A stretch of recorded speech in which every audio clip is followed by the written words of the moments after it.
Hello everyone, welcome back to this YouTube channel. आज है 28 जुलाई। इस सेशन में द हिंदू एडिटोरियल का वोकेबलरी कवर करते हैं। अगर आप किसी भी कॉम्पिटिटिव एग्जाम का प्रिपरेशन कर रहे हैं तो वीडियो लास्ट तक जरूर देखिएगा। चलिए वीडियो शुरू करते हैं। जल्दी से इसको लाइक कर दीजिए और चैनल पे नए हैं तो जल्दी से चैनल को सब्सक्राइब कर लीजिए। साथ में पेन पेपर भी रखिएगा और जो भी वर्ड यहाँ पे कवर कराया जा रहा है उसे नोट डाउन करते रहिएगा और कुछ एक्स्ट्रा चीज़ें भी बताई जाती है जो नोट डाउन कर लीजिएगा।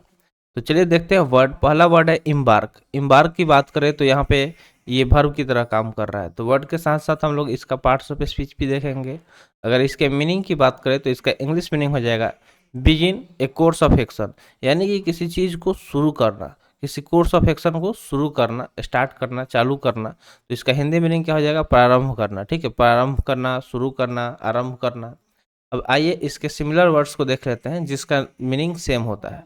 तो वर्ड क्या हो जाएगा? कमेंस हो जाएगा। कमेंस मतलब स्टार्ट करना, इंटर मतलब घुसना किसी चीज़ में, लॉन्च करना, बोर्ड करना, ये सारे सिमिलर वर्ड हो जाएंगे इम्बार्क के। अब इसके अपोजिट वर्ड्स देख लेते हैं जिसका जस्ट उल्टा मीनिंग होता है। तो क्या हो सकता है? सीज यानी कि जमा करना, जब्त करना, रोकना। इंड मतलब समाप्त करना, फिनिश मतलब खत्म करना, स्टॉप मतलब रोकना। तो ये सारे क्या हो जाएंगे? अपोजिट वर्ड्स हो जाएंगे, यानी कि एंटोनिम्स हो जाएंगे इम्बार्क के। चलिए यहाँ पे देख लीजिए, रिलेवेंट पिक्चर भी इंसर्ट कर दिए हैं। पिक्चर में आप देख सकते हैं कि ये बच्चा क्या कर रहा है कि क्लास में घुसना आरंभ कर रहा है। ठीक है, शुरुआत कर रहा है। आगे देखते हैं नेक्स्ट वर्ड। नेक्स्ट वर्ड की बात करें तो नेक्स्ट वर्ड है ओइंग। ओइंग यहाँ पे एडजेक्टिव की तरह काम कर रहा है। ओइंग यहाँ पे एडजेक्टिव की तरह काम कर रहा है जिसका मीनिंग होता है नॉट एट पैड, यानी कि कोई चीज़ जो अभी तक पैड नहीं किया गया है। ठीक है, अभी तक पैड नहीं किया गया उसको ओइंग बोलते हैं। तो देनदार इसका हिंदी मीनिंग हो जाएगा। ठीक है, जो दे रहा है कोई चीज़, जैसे मान लीजिए कि रूम रेंट है तो अभी तक आप पेड नहीं किए, उसको ओइंग बोलेंगे। अगर सिमिलर, अगर सेम मीनिंग की वाले वर्ड्स की बात करें तो अनपेड, जो चीज़ अभी तक पेड नहीं किया गया हो। अनसेटल, जिसे सेटल नहीं किया गया हो। पेएबल यानी कि जो अभी पे करना है उसको बोलेंगे, या फिर रिसीवेबल। तो ये सारे सिमिलर वर्ड हो जाएंगे। यहाँ पे आप देख रहे होंगे पेएबल में बी एल ई आया है वर्ड के लास्ट में, या फिर रिसीवेबल में भी बी एल ई आया है। तो जब भी वर्ड के लास्ट में बी एल ई दिखे वो वर्ड एडजेक्टिव की तरह काम करता है, क्योंकि ये एडजेक्टिव सफिक्स होता है। अब इसके एंटोनिम्स को देख लेता हूँ। तो पैड मतलब कोई चीज़ जो जमा कर दिया गया, उसे सेटल कर दिया गया हो, या दोबारा से पेड कर दिया गया हो, या क्लियर हो, उसको बोलते हैं एंटोनिम्स। जैसे आप कहीं पे क्लासेस कर रहे हैं और उसका जो ट्यूशन फी है या फिर स्कूल फी है आप उसे पे कर दिए हैं, तो क्या बोलेंगे? वो ये सारे अपोजिट हो जाएंगे। और पे नहीं किया यानी कि आपको देना है, अभी पेमेंट करना है, तो उसको बोलते हैं ओइंग, यानी कि अनपेड, अनसेटल, पेएबल या फिर रिसीवेबल, जैसे आप यहाँ पे पिक्चर में देख सकते हैं। नेक्स्ट वर्ड की बात करें तो नेक्स्ट वर्ड है अर्ज्ड। अर्ज्ड नाउन की तरह काम कर रहा है जिसका मीनिंग होता है the action of urging someone to do something, यानी कि ऐसा एक्शन जिसमें आप किसी से अर्जी कर रहे हैं। ठीक है, अर्जिंग। तो इसको हिंदी वर्ड से रिलेट करके याद रख सकते हैं, अर्जी करना। अर्जी मतलब होता है किसी से रिक्वेस्ट करना कुछ करने के लिए। तो इसका हिंदी मीनिंग क्या हो जाएगा? आग्रह करना, किसी से आग्रह करना। ठीक है, रिक्वेस्ट करना, आग्रह करना। अब सिनोनिम्स की बात करते हैं तो एपेटाइट हो जाएगा, कंपल्सन हो जाएगा, क्रेविंग या फिर इम्पल्स। ये सारे सिनोनिम्स हो जाएंगे जिसका मीनिंग होता है किसी से रिक्वेस्ट करना, अर्जी करना कुछ करने के लिए। लास्ट में देखिए यहाँ पे आई ओ एन आया है। तो आई ओ एन की बात करें तो ये नाउन सफिक्स होता है। ठीक है, इसलिए जब भी वर्ड के लास्ट में आई ओ एन दिखे वो नाउन की तरह काम करेगा। इसे भी नोट डाउन कर लेना है। अब एंटोनिम्स यानी कि अपोजिट वर्ड्स देखते हैं तो डिसगस्ट हो जाएगा, डिसलाइक हो जाएगा, डिसस्टेट हो जाएगा, या फिर हैट हो जाएगा। ये सारे अपोजिट वर्ड हो जाएंगे। अब पिक्चर को देखिए।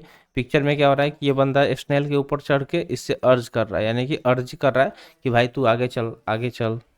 नेक्स्ट वर्ड की बात करें तो नेक्स्ट वर्ड है प्रेडिक्टेड। प्री मतलब होता है, अगर देखिए प्री वर्ड अगर लगे किसी चीज़ में, प्री, तो इसका मीनिंग होता है कि कोई चीज़ जो पहले ही हो गया हो उसको प्री बोलते हैं। ठीक है, तो प्रेडिक्टेड मतलब क्या होगा आइए देखते हैं। तो ये वर्ब की तरह काम कर रहा है जिसका मीनिंग होता है to say that something will happen in the future, यानी कि कुछ बोल देना जो चीज़ फ्यूचर में होने वाला है, यानी कि भविष्य में जो चीज़ होगा उसको पहले ही बोल देना। डेट इज प्रेडिक्टेड, यानी कि भविष्यवाणी कर देना। ठीक है, भविष्यवाणी कर देना।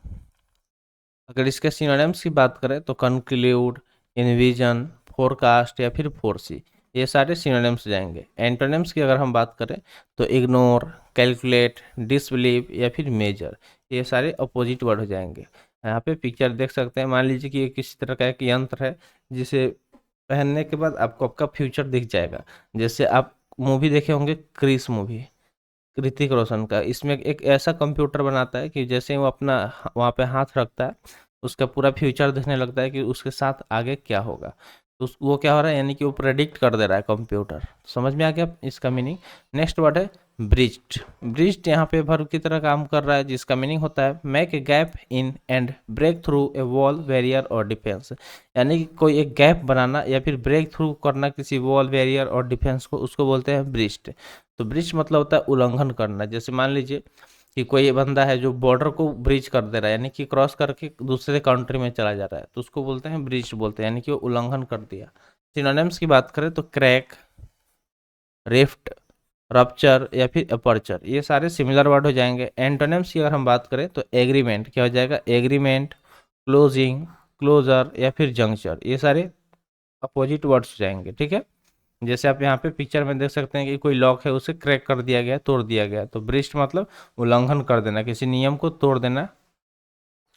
अब आइए होमवर्क की बात कर लेते हैं। तो अगर आप डेली सेशन देख रहे हैं तो साथ में होमवर्क भी करना है। तो होमवर्क में यही बोलते हैं कि जो भी वर्ड आप यहाँ से कवर कराया जा रहा है उसे नोट डाउन कीजिए और उससे खाली टाइम में बैठ के सेंटेंस बनाने का कोशिश कीजिए। सेंटेंस बनाते हैं तो कुछ सेशन में आइए फिर से, और कमेंट सेशन में जरूर कमेंट कीजिएगा। ठीक है, तो चलिए बढ़ते हैं आगे। नेक्स्ट वर्ड दिया गया है डिसरप्टेड। डिसरप्टेड यहाँ पे वर्ब की तरह काम कर रहा है, जिसका मीनिंग होता है इंटरप्ट एन इवेंट, एक्टिविटी और process by causing A disturbance और प्रॉब्लम।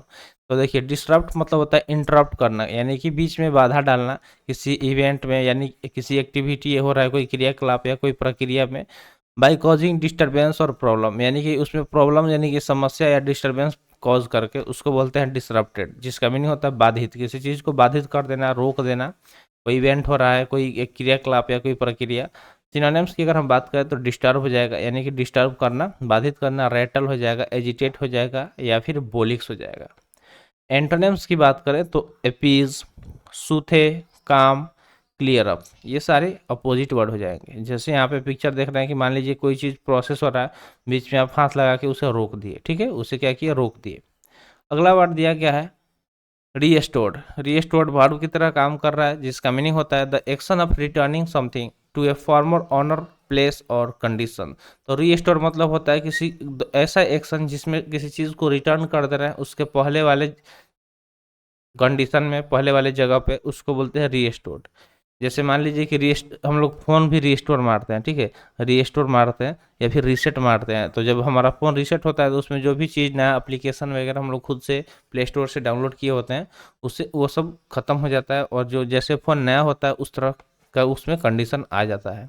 तो रीस्टोर मतलब क्या होता है, मरम्मत करना किसी चीज़ को, जैसे पहले जैसा कर देना। ठीक है, सिनोनिम्स की बात करें तो रिपेयरिंग, रिपेयर करना, फिक्सिंग करना, मेंडिंग करना या फिर रिफर्बिशमेंट करना। ठीक है, ये सारे सिमिलर वर्ड हो जाएंगे। किसी अगर कोई चीज़ जो खराब हो गया उसको रिपेयर करके फिर ठीक करवा देंगे, यानी कि उसको पहले वाले कंडीशन में ला देंगे। फिक्सिंग यानी कि कोई चीज़ जो गड़बड़ चल रहा है उसको फिक्स कर देना, मेंड कर देना, उसमें वो चेंजिंग ला के उसको मेंड कर देना या फिर रिफर्बिशमेंट कर देना, जो चीज़ पुराना हो गया उसको फिर से नया जैसा कर देना। एंटोनिम्स की बात करें तो डिस्ट्रक्शन हो जाएगा, यानी कि किसी चीज़ को तबाह कर देना, एबोलिशन या फिर नेग्लेक्ट, ये सारे अपोजिट वर्ड हो जाएंगे। ठीक है, जैसे आप यहाँ पे देख सकते हैं पिक्चर में कि यहाँ पे रिपेयरिंग चल रहा है। ठीक है, तो ये रिलेवेंट पिक्चर है रिस्टोर्ड का। अगला वर्ड दिया गया थ्रेट्स, जो कि नाउन है, जिसका मीनिंग होता है a of an intention to inflict pain, injury, damage और अदर स्टेटमेंटसाइल action on someone in retribution for something done और नॉट डन। तो देखिए थ्रेट्स मतलब होता है कि ऐसा इंटेंशन जिसमें आप किसी को धमकी दे रहे हैं। ठीक है, अगर उसको कि आप उसे चोट पहुंचा देंगे, दुख पहुंचा देंगे, उसको डैमेज कर देंगे, मतलब कोई भी हॉस्टाइल एक्शन करेंगे, यानी कि जो दुश्मनी वाला काम है वो करेंगे उसके साथ, अगर वो कुछ नहीं कर रहा है आपके लिए या फिर आपके अगेंस्ट कुछ कर रहा है, तो थ्रेट्स मतलब होता है धमकी देना किसी को। जैसे आप सुने होंगे जब दो लोगों के बीच में लड़ाइयाँ होती है तो वो धमकी देते हैं कि चल तेरे को बताता हूँ मैं, बाहर निकल, ऐसी इस तरह का। सिनोनिम्स की अगर हम बात करें तो वार्निंग हो जाएगा, अल्टीमेटम हो जाएगा, कॉम्बिनेशन हो जाएगा या फिर मिनेसिस हो जाएगा। ये सारे जो भी वर्ड है, वार्निंग मतलब होता है चेतावनी देना, अल्टीमेटम मतलब वही चेतावनी या धमकी देना, कॉम्बिनेशन, मिनेसिस मतलब धमकी देना, ये सारे का मीनिंग धमकी देना होता है। एंटोनिम्स की बात करें तो सर्टेनिटी, सेफ्टी या फिर सियोरिटी, ये सारे जस्ट अपोजिट वर्ड हो जाएंगे।